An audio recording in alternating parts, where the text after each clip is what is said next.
الطاهرين المعصومين المظلومين الغر الميامين لا سيما الإمام المبين بقية الله في الأرضين الحجة الثاني عشر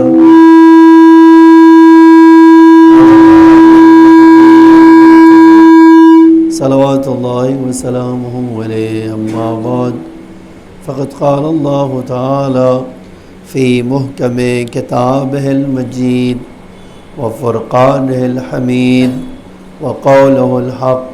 بسم الله الرحمن الرحيم.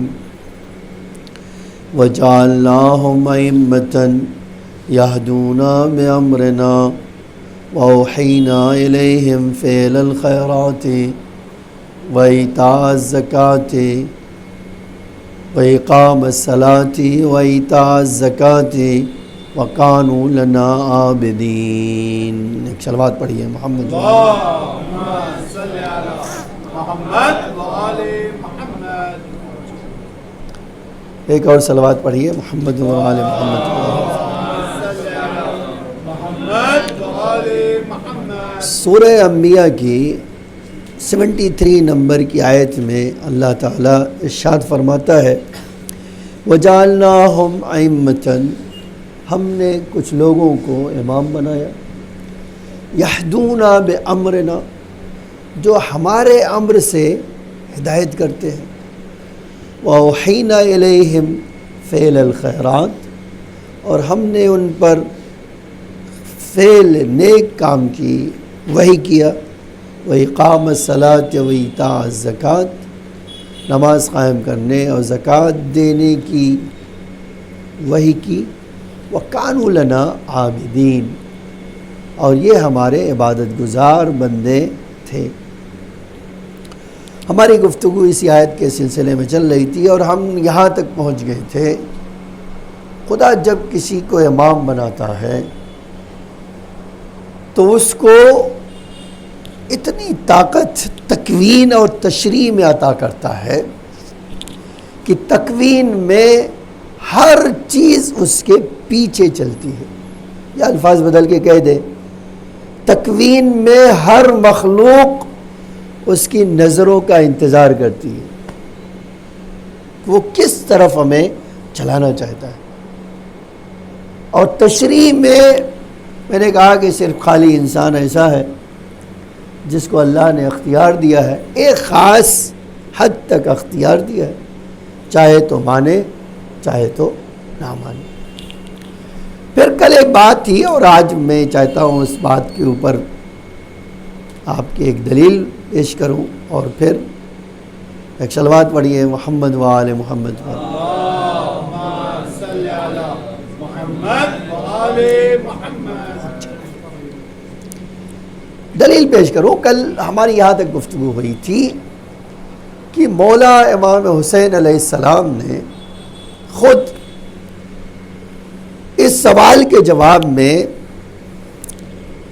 کہ جب امام نے حکمت کائنات کی بتائی اور پلاننگ اللہ کی اس دنیا کے بارے میں بتائی کہ ان اللہ عز وجل خلق الخلق لیعرفوہ، اللہ تعالیٰ نے اس کائنات کو خلق کیا تاکہ اس کے بندے اس کو پہچانیں. وَإِذَا عَرَفُوهُ، اور جب پہچان لیں، عَبَدُوهُ، تو اس کی عبادت کریں. اور وَإِذَا عَبَدُوهُ اسْتَغْنُوا عَنْ عِبَادَتِهِ مَا سِوَاهُ، اس کی عبادت سے ساری دنیا سے بے نیاز ہو جائے. آپ دیکھو واقعاً اگر پوری کائنات کے لیے اللہ کی طرف سے مقصد خلقت بتانا تھا تو یہ اتنے شارٹ میں صرف امام ہی بتا سکتا تھا. تمہیں پیدا کیا تاکہ معرفت کا نتیجہ عبادت ہوگا. عبادت کر کے کیا ملے گا؟ کہا اتنی طاقت تمہیں ملے گی کہ دنیا کا کوئی انسان تمہیں نہیں جھکا سکے گا، تم اس سے بے نیاز رہو گے. الفاظ بدل کر کہ دنیا کی کوئی طاقت تمہیں نہیں جھکا سکے. اسی لیے ایک جملہ کہا جاتا ہے، اللہ کہتا ہے میرے سامنے جھک جاؤ میں ساری دنیا کو تمہارے سامنے جھکا دوں گا. لیکن آپ دیکھیے, کبھی میں سوچتا ہوں, آپ بھی سوچئے, ہم تو اللہ کی عبادت کرتے ہیں نا, معرفت ہے نہیں ہے؟ زور سے ذرا بولیے گا, ہے. تو بے نیاز کیوں نہیں ہے خدا سے؟ خدا کی عبادت کے بعد ہمیں بے نیازی کیوں نہیں ملی ہے نا؟ آج کیوں ہم ہر انسان کے سامنے جھکنے کو تیار ہیں؟ تھوڑے سے کمال دیکھے تو کیا ہوا؟ ایمان ڈواں ڈول ہونے لگا. تو یہ ایمان میں کھوٹ نہیں ہے؟ آپ اور میری دعا قبول ہونے میں تاخیر ہوئی, میرے پیر لرزنے لگے. میری جو ہے بزنس میں پرابلم آئی, بابا کے پاس جانے لگے, ہے نا؟ اولاد نہیں ملی, کیا کرنے لگے؟ ہر جائز اور ناجائز راستے کی طرف جانے لگے. ٹھیک ہے, گھر نہیں ہوا تو بھول گئے حلال کیا ہوتا ہے, حرام کیا ہوتا ہے. جبکہ اللہ کیا کہہ رہا ہے؟ میری عبادت سے, میری معرفت سے تمہیں عبادت ملے گی, اور عبادت سے کیا ہوگا؟ تم ساری کائنات سے بے نیاز ہو جاؤ. اب آ جاؤ آگے تھوڑی سی بات. اے اللہ تجھے ڈھونڈے گا, تو مل جائے گا. کہہ رہا ہے کہ تم میں نے پیدا کیا معرفت تمہیں, تاکہ تمہیں معرفت حاصل ہو. تو اے اللہ تیری معرفت کیسے حاصل ہوگی؟ ہمیں تیری معرفت ملے گی کیسے؟ کل یہ جواب آ گیا کہ مولا نے ہی خود کہا ہے کہ معرفت اہل کل زمان امامہم. اللہ کی معرفت ہر زمانے میں کسی بھی بندے کو چاہیے تو کیا کرے؟ اپنے امام کو پہچان لے. اچھا, امام کو پہچان لے تو کیا؟ دیکھیے اب سوال ہے کہ امام کو پہچان لیا تو امام کیا کرے گا؟ پھر یہ بات کہتے یہ بات یاد رکھو, جب امام کو پہچانو, الذی یجب علیہم طاعتہ, وہ امام کو پہچانو جس کی اطاعت تمہارے اوپر واجب ہے. اب آج آپ اور میں اپنی اولاد کو پہچانتے ہیں یا نہیں؟ پہچانتے ہیں نا؟ اب اس سے چلیے قرآن کی بات لاتا ہوں تاکہ اور ایک بات کہیں کہ میں ایک دلیل دوں اور آج کی بات میں آؤں. قرآن نے ہمیں اور آپ کو اور ساری مخلوق کو سورہ بقرہ میں ہی, پہلی سورہ میں ہی ایک آیت کی طرف متوجہ کیا. جانتے ہیں وہ کیا؟ وہ یہ آیت تھی کہ رسول اللہ صلی اللہ علیہ وآلہ وسلم کا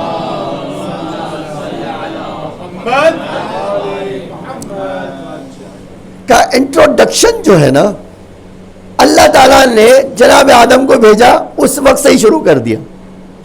اے آدم, تمہیں نبی بنا رہا ہوں, ایک شرط ہے, ایک تو میری عبادت کرو گے, دوسرے میرے رسول, آنے والے رسول کا انٹروڈکشن کراؤ گے, بتاؤ گے میرے بعد ایک رسول آئے گا جس کا نام احمد ہوگا. ٹھیک ہے, ایک نبی آ گیا. عجب یہ ہے کہ 1,24,000 میں ایک نبی کو چھوڑ دیجیے, سارے نبیوں کو ایک پلان دیا گیا, ایک ہی پلان. آپ اب ہماری زبان میں آج کہہ ماسٹر پلان کہہ لیجئے اور جو چاہیے کہہ لیجیے, اس سے الفاظ سے کوئی بحث نہیں ہے. ماسٹر پلان, کی پلان, اور یہ پلان وہ پلان, اور آپ تو روز سے اور آپ بناتے رہتے ہیں, اور جتنی تیزی سے بناتے ہیں اتنی ہی تیزی سے توڑتے بھی ہیں. یہ ہماری شان ہے, یہ خدا کی شان نہیں ہے. کیوں؟ اس لیے کہ ہمارا علم پرفیکٹ نہیں ہے. جس کا علم پرفیکٹ ہوگا ایک بار ماسٹر پلان بنا دے گا تو اس میں کبھی چینج نہیں آئے گا. آج قرآن کی شان یہی ہے. قرآن کیوں آپ سوچتے ہو کہ 21ویں صدی میں بھی لیٹسٹ ہے؟ دنیا کے کسی بھی انسان کا مقابلہ کر سکتا؟ اس کا جواب سیدھا ہی ہے، اس لیے کہ قرآن اس نے بنایا ہے جس کا علم پرفیکٹ ہے، اور جس کا علم پرفیکٹ ہوگا وہ جانتا ہے انسان کتنا بدلیں گے، کائنات کتنی بدلے گی، وہ یہ بھی جانتا ہے کتنا انسان بدل جائیں گے اور کتنا کائنات بدلے گی، اور وہ پہلے سے اس کو دھیان میں رکھے کہ اس نے پہلے بھیجا ہی ہے کہ یہ میں ماسٹر پلان بنا کے بھیج رہا ہوں، کائنات ختم ہو جائے گی، اس کے مطالب ختم نہیں ہوں گے. ٹھیک ہے، دیکھیے یہ اب کبھی آپ سوچئے کہ واقعی کتنا بڑی عجیب بات ہے کہ جناب آدم کو آئے ہوئے لاکھوں سال ہو گئے، لاکھوں سال، وہاں سے اللہ کہہ رہا ہے جاؤ اے آدم جاؤ، دنیا میں تمہیں اپنا خلیفہ بنایا ہے اور میری توحید کا علم بلند کرو اور میرے رسول کے آنے کی خوشخبری سنا دو. ایک نبی آ گیا، 2 4 5 10 20، لیکن لاکھوں آ گئے. اچھا سب آ گئے، سب کی کام میں نے کہا ایک ہی ہے، قرآن. اچھا جب اتنے نبیوں کا کام ایک ہی ہو تو اس کا نتیجہ کیا ہوا جانتے ہیں آپ؟ مکے اور مدینے میں رسول اللہ کے آنے سے پہلے یہودی آ کے بسنا شروع ہو گئے. آج کتنی عجیب بات ہے، انہوں نے سن لیا کہ بھائی یہ جو اصل اس دنیا کا مرکز ہے وہ اس خطے میں آئے گا، مکہ اور یا مدینے میں. اچھا وہ آئے، اب اللہ کہہ رہا ہے یعرفونہ کما یعرفون ابناءہم، یہ رسول اللہ کو پہچانتے تھے جیسے اپنی اولاد کو پہچانتے ہوں. یہ تو بہت بڑا، یہ اتنا کوئی مسئلہ نہیں.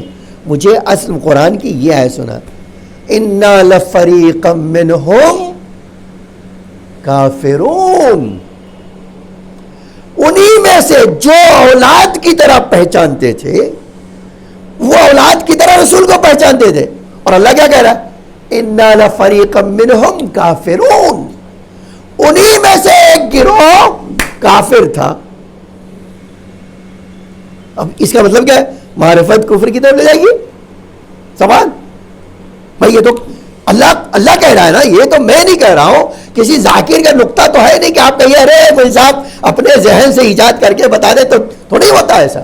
یہ تو قرآن ہے، کہتا ہے یہ اللہ کہہ رہا ہے کہ یہ اتنا پہچانتے ہیں جیسے انسان اپنی اولاد کو پہچانتا ہے. خوب، اب پہچاننے کے بعد پھر آگے جو کہتا ہے اِنَّا لَفَرِيقًا مِّنْهُمْ، اور یہی نہیں کہ کافر ہے بلکہ دوسروں کو بھی اس کے پاس آنے سے روکتے ہیں. اب دیکھیے جس کے لیے اتنا بڑا پلان بنایا، جس کے انتظار میں اپنا گھر بار چھوڑ کے کہاں آ گئے، مکے اور مدینے میں بس گئے. جب آ گیا پہچان بھی لیا کہ بھئی یہ پرسنالٹی جس کا انتظار کر رہے یہ ہے، تو اب کفر کیوں؟ اب کفر ہی نہیں، خود بھی نہیں جا رہے ہیں. اور اب تاریخ میں آپ اسی تاریخ میں پڑھیے، کتنی عجیب بات ہے واقعی. 2 سگے بھائی یہودیوں کے جو سردار تھے مکے میں، ٹھیک ہے، انہوں نے کہا میں رسول اللہ نے کہا آؤ قولوا لا الہ الا اللہ تفلحوا، کامیاب بن جاؤ گے. تو یہ دونوں نے وقت مانگا رسول اللہ سے، ہم آپ سے ملنا چاہتے ہیں، آ جاؤ. رسول اللہ کو کسی سے کیا، آ جاؤ، کوئی سیکورٹی گارڈ بھی نہیں ہے کو روکنے والا ہے، بلا لی، آ جاؤ. آئے، کیا لائے ہیں؟ کہا یہ بشارت نہیں سنا ہے تم نے؟ جیسے ایک سوال کیا، بشارت نہیں سنا ہے؟ کہا ہاں سنا ہے. اب اس کا تو انکار نہیں کر سکتے تھے، اور رسول اللہ کہتے تھے تمہاری توریت میں یہ لکھا ہوا ہے، اور رسول اللہ سے تو نہیں ٹکرا سکتے تھے کہ بشارت نہیں سنا. کہاں سنا ہے؟ کہا علامت ہے کچھ؟ کہا علامت ہے. کہا اسی علامت کو ڈھونڈتے ہوئے تم مکہ تک پہنچ گئے اور میں مکہ میں پیدا ہوا مجھ تک نہیں پہنچ پا رہے ہو، آپ بتاؤ. دونوں اٹھے، بس اتنی گفتگو ہوئی، اٹھے اور ہمیشہ اب دو بھائی ہیں, دونوں اپنے گھروں کو گئے, پھر ایک بھائی دوسرے بھائی کے پاس آیا جو سمجھتا تھا یہ میرا بھائی زیادہ سمجھدار ہے, زیادہ پڑھا لکھا ہے, اس کو اہل کتاب کا زیادہ علم ہے. اس نے کہا بھائی کیا لگا آپ کو, ملاقات کیسی رہی؟ تو یہ تو بات جانتے ہیں. کہ کیا لگا آپ کو؟ کہا خدا کی قسم یہ وہی ہے جس کا ہم انتظار کر رہے تھے. پھر اس نے بھائی نے کہا اچھا ٹھیک ہے پھر ایمان لے آتے. کہا کیا ایمان لاتے؟ کیسے بات کر رہے ہو تم؟ ہم اگر ایمان لائیں گے تو سب کچھ چھوڑ کر اس کے پیچھے چلنا پڑے گا, اور یہ ہماری دکان کیسے سجی رہے گی؟ دیکھیے یہ بڑی سخت بات ہے نا. امام کیا کہہ رہے؟ ہر زمانے میں اللہ کی معرفت یہ ہے کہ تم اپنے زمانے کے امام کو پہچانو, لیکن ایک شرط کے ساتھ. امام کی معرفت ایک ہی شرط کے ساتھ تم پہچانو, وہ کیا ہے؟ اس کی اطاعت واجب ہے تمہارے اوپر. یہودیوں کی پرابلم یہی تھی, کہتے تھے ہم آپ کو پہچانتے تو ہیں لیکن واجب اطاعت کو نہیں مانیں گے. آپ کی اطاعت واجب, یہ نہیں مانیں گے. اللہ کہہ رہا ہے ایسی معرفت کا کوئی فائدہ نہیں. ٹھیک ہے, اب ایک دلیل سنا دوں میں پھر آتا ہوں. یہ شاید کسی کے لیے بڑی سنگین بات ہو. میں نے کل کہا تھا کہ اب اگر کسی کو نجات چاہیے تو صرف ایک ذریعہ, ایک ہی راستہ ہے, سنگل راستہ ہے, دو راستہ ہے ہی نہیں. وہ راستہ کیا ہے؟ ہر زمانے میں اپنے امام کو پہچان لینا اور اس کے پیچھے چلے جانا, بس یہی ایک راستہ ہے. اچھا یہ جو امام ہوگا وہ, اب اس سے آپ اندازہ لگا لیجیے, یہ اللہ کی معرفت کسی کو چاہیے تو اس کی معرفت, اس کا مطلب تو بہت بڑی بات ہو گئی. کیا بات ہو گئی؟ میں نے کل یہ جملہ کہا تھا کہ اب یہ وہ ہوگا. چلیے دو حدیثیں سناتا ہوں, ایک صلوات پڑھیے محمد والے.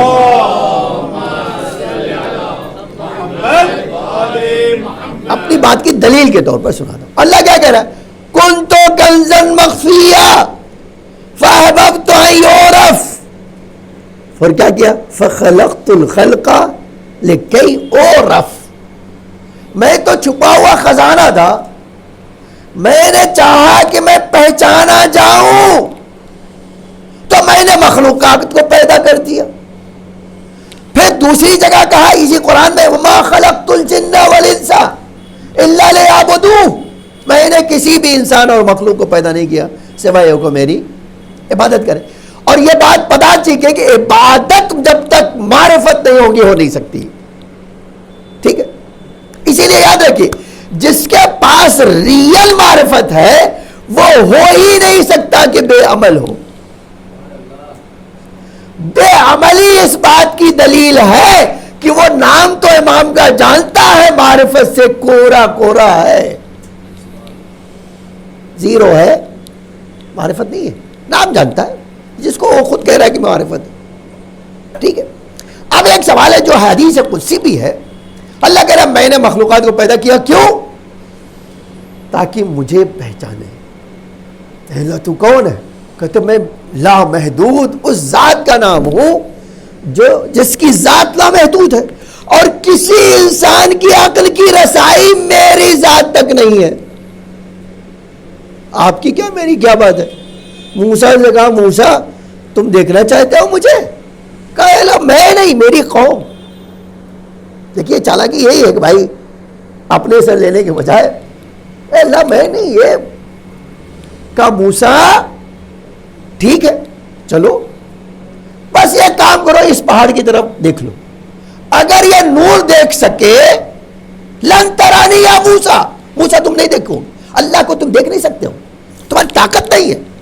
لیکن اگر اس پہاڑ پہ نور کو چمک کو برداشت کر سکے سوف ترانی, ارے قریب دیکھو گے. اب خالی ایک نور چمکا دیا, کیا ہوا؟ خر موسیٰ صعقا, ایک چیخ ماری موسیٰ خود بے ہوش ہو کے گرے. ٹھیک ہے, بقیہ لوگ کیا شروع ہوا؟